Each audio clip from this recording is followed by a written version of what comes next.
मित्रों, नमस्कार। CEC live lecture में आप सभी का हार्दिक स्वागत है। आज की हमारी चर्चा का विषय है वित्तीय प्रशासन के अंतर्गत भारत में बजट निर्माण। जो बजट निर्माण की प्रक्रिया है उसमें जो संसद की स्वीकृति है वो किस प्रकार से बजट को प्रदान की जाती है, आज हम उस पर चर्चा करेंगे। जो इसका प्रथम भाग है उसमें हमने बजट की तैयारी किस प्रकार से भारत में की जाती है उस पर हमने विस्तृत रूप से चर्चा की है। तो आज हम चर्चा करना का आरंभ इससे करेंगे कि संसद में किस प्रकार से जो बजट है वो प्रस्तुत किया जाता है, क्योंकि जो बजट निर्माण का जो दायित्व है भारत में वो कार्यपालिका को दिया गया है, अर्थात मंत्रिमंडल जो है वह उसका निर्माण करता है। और वित्त मंत्री की जो भूमिका है वो महत्वपूर्ण होती है, क्योंकि वित्त मंत्री के द्वारा ही संसद में बजट प्रस्तुत किया जाता है। जो बजट प्रस्तुत किया जाता है उसमें जो महत्वपूर्ण जो बातें हैं वो मैं यहाँ से आरंभ करूंगी कि बजट प्रस्तुत करने से पूर्व यहाँ पर सरकार को राष्ट्रपति से मंजूरी लेनी होती है प्रस्तुत करने के लिए, अर्थात अगर हम कहें कि अप्रूवल लिया जाता है राष्ट्रपति महोदय से तो पहले वो लिया जाता है। और उसके पूर्व जो कैबिनेट है उसकी एक मीटिंग बुलाई जाती है लगभग 10 बजे, और उस मीटिंग में जो वित्त मंत्री हैं उनके द्वारा जो बजट से संबंधित जो अगर हम कहें ब्रीफ आइडिया जो है वो वहां पर रखा जाता है, और इस तरीके से वहां पर कैबिनेट की मीटिंग एक होती है। उसके पश्चात जो 11 बजे बजट का को लोकसभा में प्रस्तुत किया जाता है, चूंकि जो हमारे यहाँ की प्रक्रिया है उसमें जो वित्त विधेयक होते हैं उन्हें लोकसभा में ही प्रस्तुत किया जाता है। तो इसके तहत जो वित्त मंत्री हैं उनके द्वारा बजट प्रस्तुत किया जाता है। जो वित्त मंत्री का भाषण होता है वो इसमें बहुत महत्वपूर्ण होता है, क्योंकि जो वित्त मंत्री के द्वारा भाषण रखा जाता है उस भाषण में बजट से संबंधित जो सारी चीजें हैं वो वहां पर रखी जाती हैं। 2017 से पूर्व भारत में 2 बजट रखने का प्रावधान था, एक रेलवे बजट और दूसरा आम बजट। लेकिन 2017 से अब भारत में जो बजट है वो केवल आम बजट ही रखा जाता है, अर्थात जो रेलवे बजट है उसे आम बजट के साथ ही मर्ज कर दिया गया है। तो इस प्रकार से ये जो बजट है वहां पर रखा जाता है। बजट रखने का जो प्रमुख लोकसभा हम कहें लोकसभा में जब रखा जाता है, क्योंकि ये भी कॉन्स्टिट्यूशन प्रोविजन है कि बिना संसद की स्वीकृति के ना तो सरकार के द्वारा कोई टैक्स लगाया जा सकता है और ना ही उसे हम कहें कि वसूल किया जा सकता है। तो इस प्रकार की जो हमारी संवैधानिक व्यवस्था है। अब ये जो बजट भाषण वित्त मंत्री के द्वारा संसद में प्रस्तुत किया जाता है ये बहुत महत्वपूर्ण होता है, क्योंकि जो बजट भाषण है उसमें जो प्रमुख दस्तावेज होते हैं वो बहुत महत्वपूर्ण है। ये जो 7 दस्तावेज होते हैं इनमें जो वित्त मंत्री का भाषण है वह है वार्षिक वित्तीय कथन, वो होता है बजट का सार, वो भी प्रस्तुत किया जाता है, वित्त विधेयक, अगर हम कहें बजट प्राप्तियां हैं, बजट व्यय है और अनुदान की मांगे हैं। ये 7 प्रमुख दस्तावेज होते हैं, और ये जो 7 दस्तावेज होते हैं ये अलग अलग रंग के होते हैं। हल्के गुलाबी रंग का है, सफेद रंग है, गेरुआ रंग है, पीला रंग है, ये अलग अलग रंग के होते हैं। और जब बजट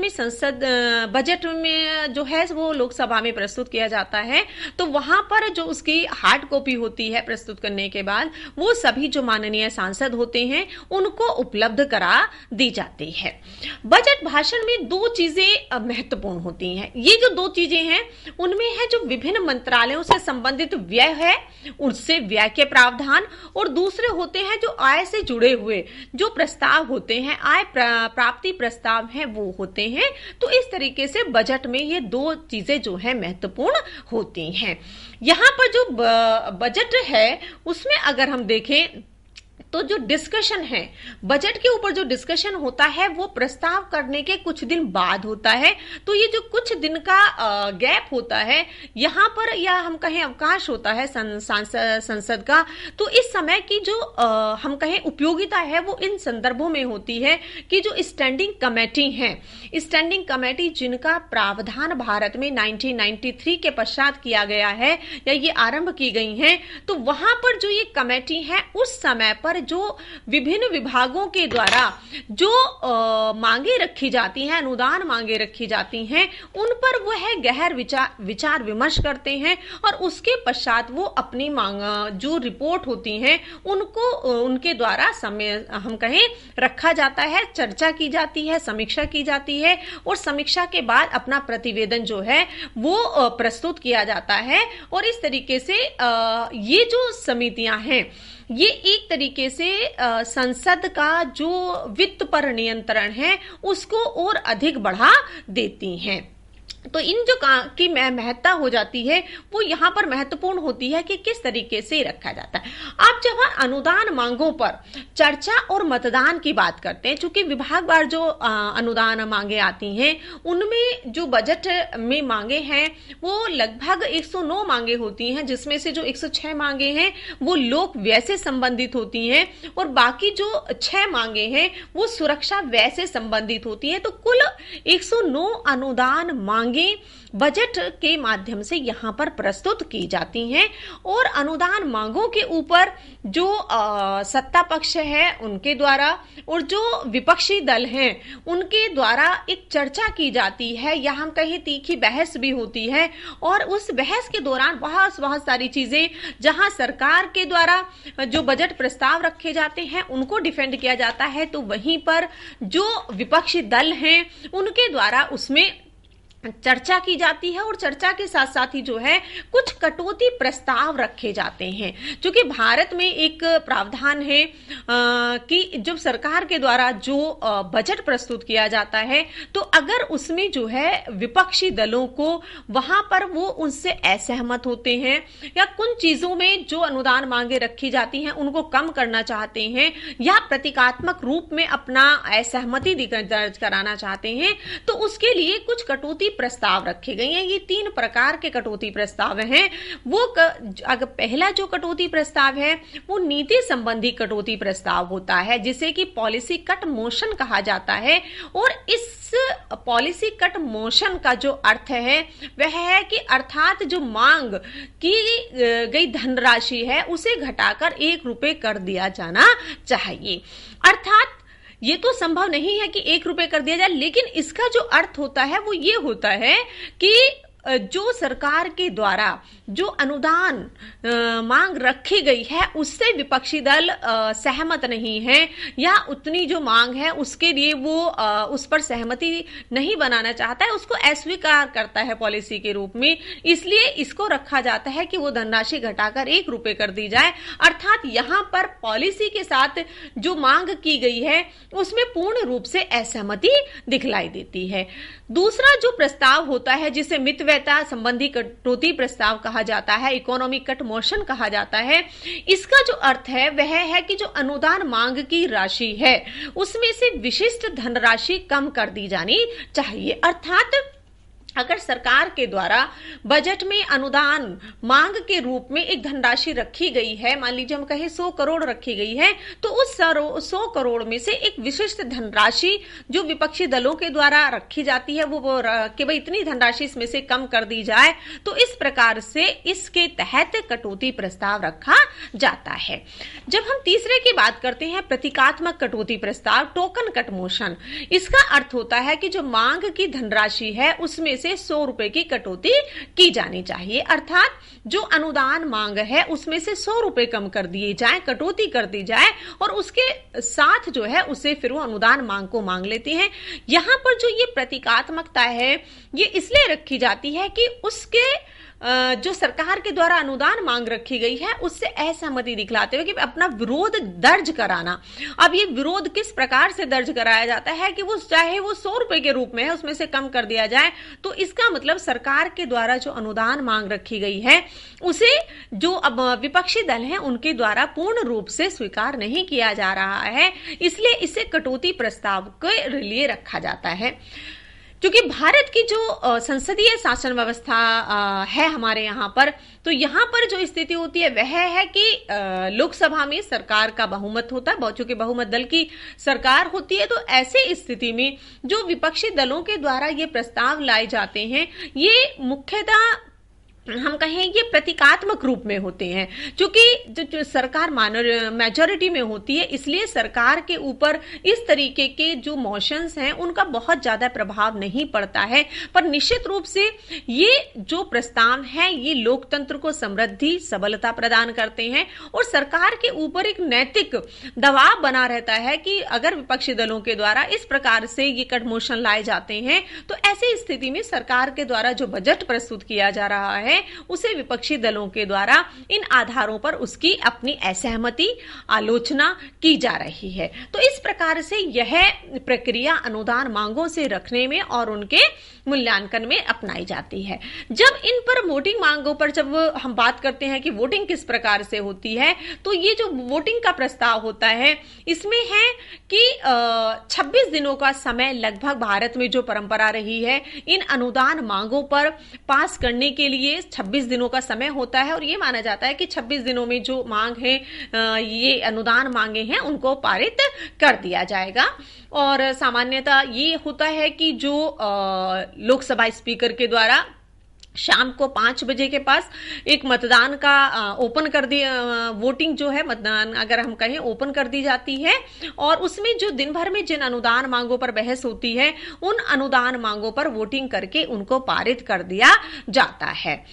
प्रक्रिया ये है कि सभी मांगों पर जितनी भी अनुदान मांगे होती हैं सभी पर एक एक करके बहस होनी चाहिए और बहस के पश्चात ही वो जो है पारित होनी चाहिए। लेकिन कुछ समय से ये भी देखा जाता है कि बहुत सारी मांगों के ऊपर चर्चा नहीं हो पाती या जिस चर्चा की अब बात कहें हेल्दी डिस्कशन की बात कहें वो नहीं हो पाता है और ऐसे स्थिति में क्या होता है कि कुछ मुख्य जो अनुदान मांगे हैं उन पर तो अच्छी बहस होती है लेकिन शेष मांगे जो हैं उन पर उतनी बहस नहीं हो पाती और लास्ट के कुछ दिन जब होते हैं तो उनमें बहुत सारी अनुदान मांगों को पारित कर दिया जाता है और विशेषकर यदि हम अंतिम दिन की बात करें तो उन पर उस दिन में तो बहुत सारी जो अनुदान मांगे हैं उन्हें बिना बहस किए बिना सरकार से प्रश्न पूछे हुए बिना उनके ऊपर आपस में डिस्कशन किए हुए सत्ता पक्ष और विपक्ष में वो मांगे पारित हो जाती हैं। यद्यपि लोकतांत्रिक व्यवस्था में चूंकि जो बजट का प्रावधान है ये पूरे साल के लिए जहां पर सरकार के जो कार्यक्रम है उनके लिए धन उपलब्ध कराता है, सरकार की जो आर्थिक नीति है उसको दिशा प्रदान करता है, सामाजिक आर्थिक राजनीतिक विकास इसमें समाहित होता है, तो इन पर विस्तृत रूप से चर्चा होनी चाहिए जिससे कि सरकार के ऊपर भी एक बजट प्रस्तुत करते समय एक ये दबाव या हम कहें इस तरीके के लोकतांत्रिक भावना के साथ किया जाए कि उसमें निश्चित रूप से सभी के द्वारा उसको स्वीकृत कर लिया जाएगा। इसी समस्या को जो मैंने अभी कहा कि लास्ट दिन में सारी मांगे हो जाती हैं, चूंकि ब्रिटेन में भी संसदीय शासन व्यवस्था है इसलिए वहां की व्यवस्था को भी देखते हुए जो हिल्टन यंग हैं उन्होंने कहा था कि जो अंतिम दिन होता है उस अंतिम दिन में 1/3 से आधे पर 1 घंटे में ही बहस हो जाती है, वोटिंग हो जाती है और मतदान भी हो जाता है। तो इस तरीके की जो ये परंपरा है ये जहां पर बिना बहस के बिना विचार विमर्श के बिना सरकार से प्रश्न पूछे हुए इस तरीके की मांगों को पारित कर दिया जाता है तो निश्चित रूप से इस जो ये ट्रेंड है या उसमें परिवर्तन की आवश्यकता है और जो ये 26 दिन का समय दिया जाता है उन 26 दिन में निश्चित रूप से वहां पर जो चीजें हैं उनको स्पष्ट रूप से उन पर विचार विमर्श किया जाना चाहिए और उनके ऊपर जो है चर्चा जो है वह सार्थक होनी चाहिए। इसी के साथ एक और व्यवस्था है, क्योंकि बजट पारित करने की जब हम बात करते हैं, तो भारत में क्या व्यवस्था थी, पहले फरवरी के अंत में बजट प्रस्तुत किया जाता था, लेकिन अब इस स्थिति में परिवर्तन करते हुए जो बजट का समय है उसे अब 1 फरवरी कर दिया गया है। क्योंकि क्या होता था कि जब लेट बजट बनकर तैयार होता था तो ऐसी स्थिति में जो हम कहें सरकार के कार्यक्रम होते थे, जो चलाए जाते थे, वहां तक धन पहुंचने में देरी हो जाती थी। और देरी होने पर क्या होता था कि देरी के कारण जो कार्यक्रम है उनका जो क्रियान्वयन है वो क्रियान्वयन की प्रक्रिया पूरी नहीं हो पाती थी। इसलिए इसका समय जो है वह फरवरी के आरंभ में ही कर दिया गया था। अब जब ये बजट वहां पर प्रस्तुत हो जाता है और ये प्रक्रिया चलती रहती है, और अगर ऐसी स्थिति होती है, भारत में इस तरीके की स्थिति भी रही है जहां पर कि उस निश्चित समय पर बजट प्रक्रिया पूरी नहीं हो पाई, या जो सरकार है उसका जो गठन है उसमें कुछ ही समय बच जाता है, तो फिलहाल क्या करती है, जो तत्कालीन सरकार होती है वो वोट ऑन अकाउंट प्रस्तुत कर देती है, सरकार में को उसमें अग्रिम राशि मिल जाती है। तो ये जो वोट ऑन अकाउंट है, ये जो लेखानुदान का भारतीय संविधान में प्रावधान किया गया है, इसका अर्थ है कि जो भारत के संविधान का 116 ए भाग है, उसके अंतर्गत संसद में जो विशेषकर लोकसभा को यह अधिकार है कि वह बजट प्रक्रिया पूर्ण होने से, जो निर्धारित प्रक्रिया चल रही होती है उसके पूर्ण होने से पूर्व वह वित्तीय वर्ष के लिए जो प्रथम 2 माह के लिए कार्यपालिका को अग्रिम अनुदान स्वीकृत कर देती है। अर्थात जब ये बजट प्रक्रिया चल रही है तो उस समय में जो 2 माह के लिए अग्रिम अनुदान की राशि जो है वो स्वीकृत कर दी जाती है, और यहां पर जो सरकार होती है वो उसको राशि से जो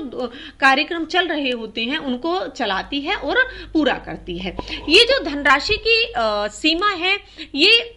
1/6 है। अर्थात जिस प्रकार से हम कहें बजट 12 महीने के लिए, 1 वर्ष के लिए बनता है, तो वो जो उसका छठा हिस्सा है 1 महीने उसका जो है वो वहां पर 2 महीने के चलाने के लिए सरकार को ये अग्रिम राशि जो है वो लोकसभा के द्वारा स्वीकृत कर दी जाती है। इसी के साथ अगर हम देखें जो 2 महत्वपूर्ण प्रावधान और हैं यहाँ पर, एक है इसमें एप्रोप्रिएशन बिल, कि जो एप्रोप्रिएशन बिल रखा जाता है वो किस प्रकार से महत्वपूर्ण होता है, फाइनेंस बिल जो है इन दोनों में क्या अंतर है और क्या किस प्रकार से इन्हें प्रस्तुत किया जाता है और ये पास किया जाता है। जब हम एप्रोप्रिएशन बिल की बात करते हैं, विनियोग विधेयक की बात करते हैं, तो अनुदान मांगों को, चूंकि इससे पूर्व भी हमने क्या डिस्कस किया था कि जो विभागवार अनुदान मांगे आती हैं उनको लोकसभा के द्वारा एक एक करके पारित किया जाता है, लेकिन अनुदान मांगों को पारित करने से ही जो सार्वजनिक कोष होता है उससे सरकार को धन के लेने की अनुमति, खर्च करने की अनुमति नहीं मिल जाती। अर्थात वो अनुदान मांगे पारित की जाती है, लेकिन सरकार अभी इस चीज के लिए उसको अनुमति नहीं मिलती कि वो सरकारी जो सार्वजनिक कोष है वहां से वो धन खर्च कर सके। अब धन खर्च करने के लिए किस चीज की आवश्यकता होती है कि धन खर्च करने के लिए जो अधिकार प्राप्त करने के लिए है उसके लिए विनियोग विधेयक को पास कराने के लिए संपादित करना होता है। तो ये जो विनियोग विधेयक है, ये इसलिए महत्वपूर्ण यहां पर हो जाता है। जो ये विनियोग विधेयक है, यह विधेयक सरकार को जो संचित निधि होती है, संचित निधि में से व्यय के विनियोग के लिए सरकार को कानूनी अधिकार यहां पर मिल जाता है। और जब ये लोकसभा से ये विनियोग विधेयक पारित हो जाता है तो उसके पश्चात इसे राज्यसभा में भेजा जाता है। जो अब दूसरा प्रावधान है वह है कि फाइनेंस बिल का जो वित्त विधेयक रखा जाता है। वित्त विधेयक के जैसा कि मैंने अभी भी बताया था कि बजट के 2 मुख्य हिस्से होते हैं, एक वो जो व्यय से संबंधित प्रावधान होते हैं और दूसरे होते हैं जो आय प्राप्ति के प्रस्ताव होते हैं। तो यहाँ पर जो विनियोग विधेयक है, विनियोग विधेयक जहां पर पारित होने के साथ सरकार को राजकोष से धनराशि खर्च करने का अधिकार मिल जाता है। जो विनियोग विधेयक यहां पर पास हुआ है वहां से सरकार को क्या अधिकार मिल गया कि वह अब राजकोष से जो धन है उसका खर्च करने का उसको अब अधिकार मिल जाता है। लेकिन अभी जो इस व्यय की पूर्ति के लिए जो वित्तीय साधनों की प्राप्ति के कर प्रस्तावों द्वारा ही हम कहें संभावित होती है या संभव हो सकती है। इसलिए जो पार्लियामेंट है उसमें वित्त विधेयक को प्रस्तुत किया जाता है। तो इस दृष्टिकोण से जो वित्त विधेयक है वो महत्वपूर्ण हो जाता है। अगर हम विनियोग विधेयक और वित्त विधेयक इनके दोनों के अंतर को हम देखें तो इन दोनों में जो मुख्य अंतर है वह यह है कि विनियोग विधेयक जो है में कोई परिवर्तन नहीं किया जाता, अर्थात जब इस पर चर्चा होती है, मतदान होता है तो उसमें कोई परिवर्तन नहीं होता। लेकिन जहां पर हम दूसरे के धन विधेयक की बात करते हैं तो धन विधेयक में बहस के दौरान जो है सदस्यों के द्वारा करों की दरों में अंतर के लिए और परिवर्तन करने के लिए और विशेषकर करों की दरों को कम करने के लिए सरकार पर से बहस की जाती है, डिस्कशंस होते हैं, वहां पर तीखी बहस भी होती है। सरकार के ऊपर यह दबाव बनाया जाता है कि जो करों की दरें हैं उन्हें कम किया जाए। तो दोनों में विनियोग विधेयक में और वित्त विधेयक में यह प्रमुख रूप से अंतर पाया जाता है। अब इसके पश्चात क्या होता है कि जैसे एप्रोप्रिएशन बिल वहां से पास हो जाता है, उसके बाद जब वित्त विधेयक पास करने के लिए आता है तो यहां पर जो वित्त मंत्री फाइनेंस मिनिस्टर की जो भूमिका होती है अब महत्वपूर्ण होती है, क्योंकि जैसा कि हमने अभी कहा कि सरकार की जो संसद की अनुमति के बिना किसी भी प्रकार का ना तो कर लगाया जा सकता है और ना ही कोई कर वसूल किया जा सकता है। इसलिए वित्त विधेयक पर चर्चा और उसे पारित करना अब महत्वपूर्ण हो जाता है। वित्त मंत्री जो हैं अब वो संसद में, लोकसभा में प्रस्ताव रखते हैं कि वित्त विधेयक को विचारार्थ लाया जाना चाहिए। अब जब वित्त विधेयक यहां पर लाया जाता है तो अब संसद में जो है, लोकसभा में यहां पर चर्चा होती है और चर्चा जो है, जो सत्ता पक्ष और जो विपक्ष दल के नेता होते हैं उनके मध्य ये चर्चा चर्चा होती है। अब जब यहाँ पर चर्चा होती है तो चर्चा के लास्ट में जो फाइनेंस मिनिस्टर होते हैं अब वो उन सारी जो डिस्कशन हुआ है उसके प्रति उत्तर के पश्चात वो कहते हैं कि जो विधेयक है उसे पारित करने के लिए प्रस्ताव लाया जाए। क्योंकि अब यहाँ पर जब जो विधेयक है वो जो समिति बनी थी, इस समिति के पास से भी उनकी समीक्षा और चर्चा होकर आ जाती है। अब लोकसभा में भी चर्चा हो जाती है। इसी के साथ साथ जो यहाँ पर अनुदान मांगे हैं उन पर वोटिंग हो जाती है, जो विनियोग विधेयक है उस पर हो जाती है। तो इसके बाद जो वित्त विधेयक है उस पर अब वोटिंग का समय आता है और एक तरीके से जो वोटिंग है तो वहां पर लोकसभा में सरकार को कोई दिक्कत नहीं होती वोटिंग के दौरान। क्यों? क्योंकि जो विधेयक यहां पर रखा जाता है, ये विधेयक, वित्त विधेयक जब यहां पर रखा जाता है वोटिंग के लिए, क्योंकि जैसा कि मैंने अभी कहा था कि जो भारत में संसदीय शासन व्यवस्था का स्वरूप है और संसदीय शासन व्यवस्था के तहत जो बहुमत में दल होता है उसकी सरकार होती है। तो लोकसभा में बहुमत होने के कारण जो ये वित्त विधेयक है यह बहुत आसानी के साथ पारित हो जाता है, इसमें किसी प्रकार की कोई दिक्कत नहीं होती है। यहाँ पर जब लोकसभा से यह पारित हो जाता है तो लोकसभा से पारित होने के पश्चात यह राज्यसभा के पास जाता है और राज्यसभा के इस पर चर्चा करने के पश्चात उसमें अगर कुछ वो संशोधन कराना चाहती है तो अपने सुझावों के साथ वो बिल को वापस कर देती है। और यहाँ पर अभी लोकसभा का हम कहें उसके पास विशेष अधिकार होते हैं कि वो चाहे तो उन सुझावों को स्वीकार करे ये, और अगर ना करे, ये उसका अधिकार है। और अगर वो नहीं भी करती है लोकसभा तो उसको एज इट इज, जैसा कि लोकसभा के द्वारा पारित किया गया था, उसे मान लिया जाता है। राज्यसभा के पास उस वित्त विधेयक को 14 दिन तक रखने का अधिकार होता है और अगर राज्यसभा के द्वारा उसे 14 दिन तक वापस नहीं किया जाता तो ऐसी स्थिति में उसको जैसे लोकसभा के द्वारा भेजा गया था वैसे ही उसको लोकसभा के द्वारा मान लिया जाता है, अर्थात उसमें कुछ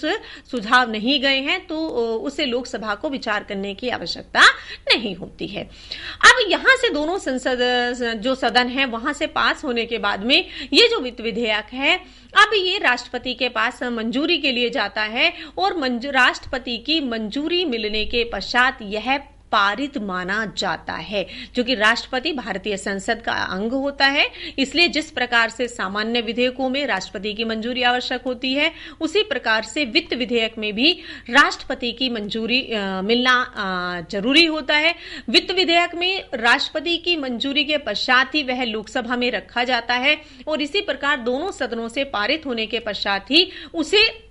पास माना जाता है। अब जो इसका अगला स्टेप होता है वह है कि किस प्रकार से उसे जो है उसका एग्जीक्यूशन किया जाए, क्योंकि जब बजट बन गया है, तैयार हो गया है, तो उसको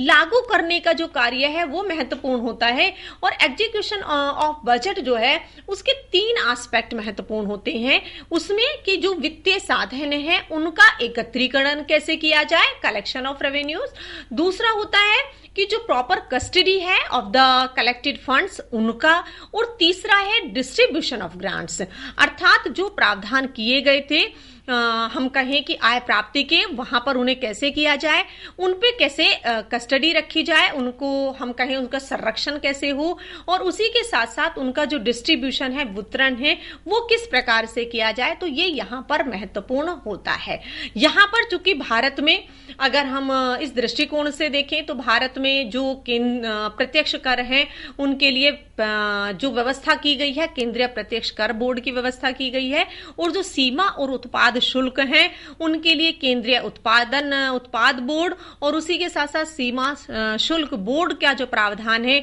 वो यहां पर रखा गया है। अर्थात जो ये रेवेन्यू कलेक्शन का कार्य है उसकी जो व्यवस्था है वो है हमारे यहां पर इस प्रकार से है। अगर हम जो एकत्रित कोष का संरक्षण और वितरण की हम बात करें तो भारत में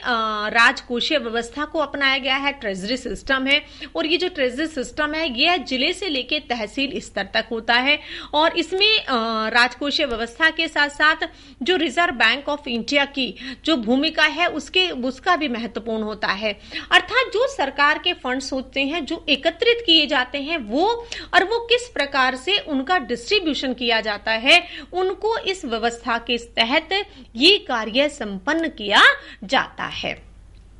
अब ये है बजट निर्माण प्रक्रिया किस तरीके से होती है, क्योंकि जो धन है जो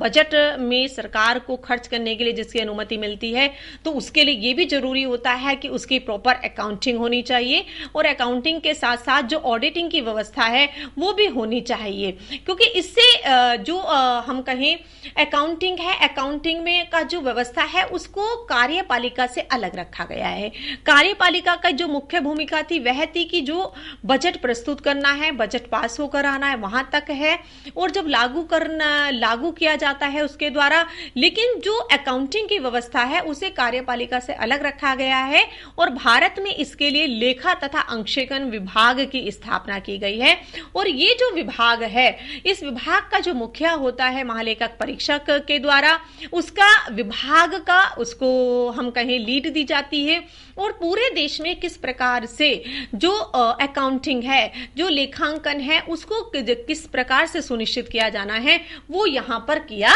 जाता है। यहां पर जो मेन चीजें हैं कि जो डॉक्यूमेंट्स होते हैं